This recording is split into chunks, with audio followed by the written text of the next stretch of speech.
अस्सलाम वालेकुम। 9th class आपकी 12 मई की डायरी है।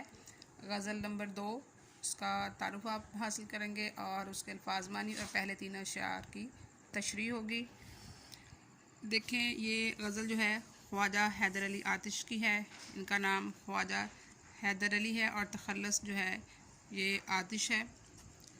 9th क्लास आपके जो बोर्ड के पेपर्स होते हैं इसमें इनकी सन पैदाइश और इनके सन वफ़ात जो है वो MCQs में अक्सर आ जाते हैं।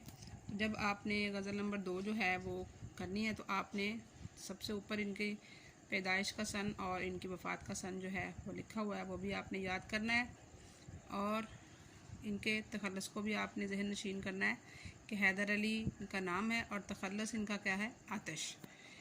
और इनके ये फैज़ाबाद लखनऊ में पैदा हुए और इनके वालिद का नाम और इनकी जो शायरी की सुनख है वो आपने याद करनी है कि कौन सी है। देखें गज़ल नंबर 2 जी। सबसे पहले इसके अल्फाज मानी जो हैं वो करेंगे। सबसे पहले शेर में लफ्ज़ है रुख व जुल्फ़ पे जान खोया क्या। रुख कहते हैं चेहरे को, जुल्फ़ कहते हैं बालों को, जान खोया क्या यानी जान लुटाना, अंधेरे उजाले में रोया क्या। इसमें शायर जो हैं हैदर अली आतिश महबूब के जो चेहरे और जुल्फ़े हैं, बाल हैं उनकी, उसकी तारीफ़ बयान करते हुए बता रहे हैं कि शायर की जो तसव्वुराती दुनिया है वो महबूब के तसव्वुर, रनाई और जमाल से आबाद है। यानी हैदर अली आतिश जो हैं वो बता रहे हैं कि उनका जो ओढ़ना बिछोना है, उनका दिन रात जो है महबूब के चेहरे की खूबसूरती में गुज़र रहा है और वो उनकी जुल्फ़ों पर अपनी जान जो है वो फ़िदा कर चुके हैं। महबूब का चेहरा और हुस्न जो है उसकी तारीफ़ करते हुए शायर कह रहे हैं कि उनकी ज़िंदगी को इस तरह रोशन रखता है कि जिस तरह रोशनी रात की तारीकी को दिन में तब्दील कर देती है।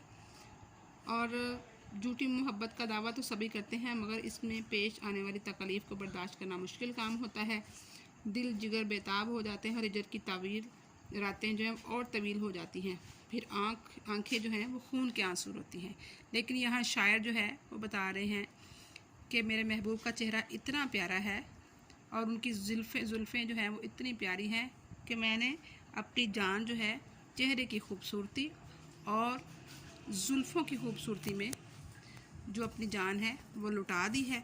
और चेहरा जो है इस कदर रोशन है और ख़ूबसूरत है और जुल्फ़ें जो हैं वो इस कदर हसीन है कि अंधेरे उजाले में रोया क्या, कि मैं अब अपने महबूब की जो घनी जुल्फ़ें हैं उन पर फ़िदा हो गया हूँ और मेरा दिन रात जो है उन जुल्फ़ों की खूबसूरती, चेहरे की खूबसूरती के बारे में आहो बका करने में गुज़र जाता है।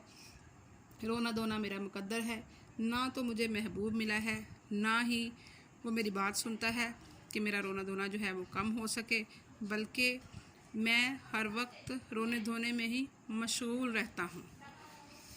और महबूब मुझे मिला तो नहीं लेकिन उसके हसीन चेहरे की रोशनी और स्याह जुल्फ़ों का असीर होकर जो है वो मैं उनकी वजह से रोने धोने में मसरूफ़ रहता हूँ और मेरी आंखें जो हैं महबूब के जुदाई में नम रहती हैं। तो यहाँ पे 9th क्लास आप अपनी जो गज़ल की जब आप तशरीह करेंगे एक बात का आपने ध्यान रखना है कि सबसे पहले आपने शायर जो है उसका नेम लिखना है, फिर आपने गज़ल जो है वो लिखनी है कि नज़म है या गज़ल है या कैसे ये किस इसका ताल्लुक़ किस चीज़ से है। फिर आप इसका मफ़हूम भी लिखेंगे। मफ़हूम में आप ये भी बताएंगे कि शायर इस शेर में महबूब की जुल्फ़ों और उसके चेहरे के हुस्न बयान कर रहे हैं। और फिर इसकी तशरीह जो मैंने आपको अभी बताई है वो करेंगे। तो तशरीह में आप इसके अलावा भी किसी और शायर का शेर भी लिख सकते हैं, जैसे मशहूर ज़माना शेर है, हमें कोई गम नहीं था गमे आशिकी से पहले, ना थी दुश्मनी किसी से तेरी दोस्ती से पहले। ये भी आप लिख सकते हैं इसमें। तो इससे जो आपकी तशरीह है वो अच्छी हो जाएगी और इसके आपको मार्क्स ज़्यादा मिलेंगे जी। इसके बाद दूसरे वाला शेर देखें, हमेशा लिखे वस्फ़े दंदाने यार, कलम अपना मोती परोया क्या। वस्फ कहते हैं तारीफ़ को, दंदाने यार, यानी शायर जो हैं वो लिख रहे हैं कि मैंने जब भी शायरी की है तो मैंने हमेशा अपने महबूब के दांतों की खूबसूरती लिखी है। जी, पहले शेर में तो शायर ने अपने महबूब की जुल्फ़ और उसके चेहरे की तारीफ़ की थी। अब दूसरे शेर में शायर जो हैं वो बता रहे हैं कि मेरे महबूब का चेहरा भी खूबसूरत है, बाल भी बहुत प्यारे हैं, लेकिन इसके साथ साथ महबूब के दांत जो हैं वो ऐसे हैं जैसे मोती परोए होते हैं।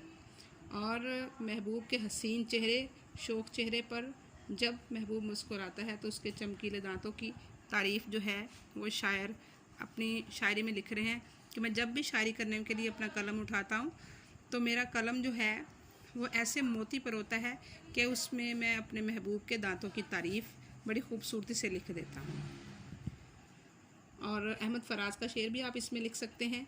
सुना है बोले तो बातों से फूल झड़ते हैं, ये बात है तो चलो बात करके देखते हैं। इससे आपकी तशरीह जो है और अच्छी हो जाएगी और आपको मार्क्स जो हैं वो ज़्यादा मिलेंगे। इसके बाद तीसरा जो शेर है वो देखें। क्यों कहूँ क्या हुई उम्र क्यों कर बसर, मैं जागा क्या वक्त सोया क्या। जी, शायर जो है इसमें इसका मफ़हूम आप ये करेंगे कि शायर कह रहे हैं कि मैं कैसे बयान करूं कि मेरी उम्र कैसे गुजरी, मैं तो बस जागता रहा लेकिन मेरी किस्मत सोती रही। जी, इसमें शायर ना अपनी बदनसीबी का जिक्र कर रहे हैं और बदनसीबी के मतलब बताते हुए कहते हैं कि मेरी तकदीर जो है हमेशा उल्टी चली है। मैंने सुकून की तलाश तो बहुत की है लेकिन मुझे सुकून मिला नहीं है।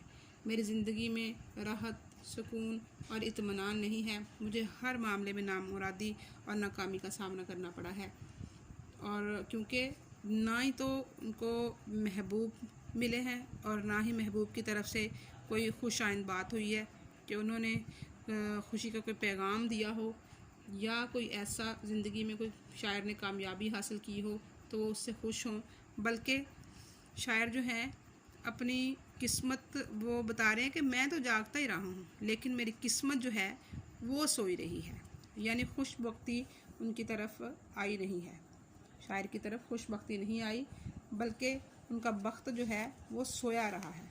शायर ख़ुद तो जागते रहे हैं लेकिन उनकी किस्मत जो है वो जागी नहीं है, वो सोई रही है। उनको कामयाबी नहीं मिली, जो तमन्ना थी महबूब की वो भी नहीं मिला और ज़िंदगी में कोई खातिर कामयाबियाँ नहीं हुई जिसकी वजह से कुछ भी शायर को मिला नहीं है। और शायर जो है ये कहने पर मजबूर है कि मैं जागता रहा हूँ लेकिन मेरी जो किस्मत है वो सोई रही है और मुझे ज़िंदगी में कुछ भी नहीं मिल सका।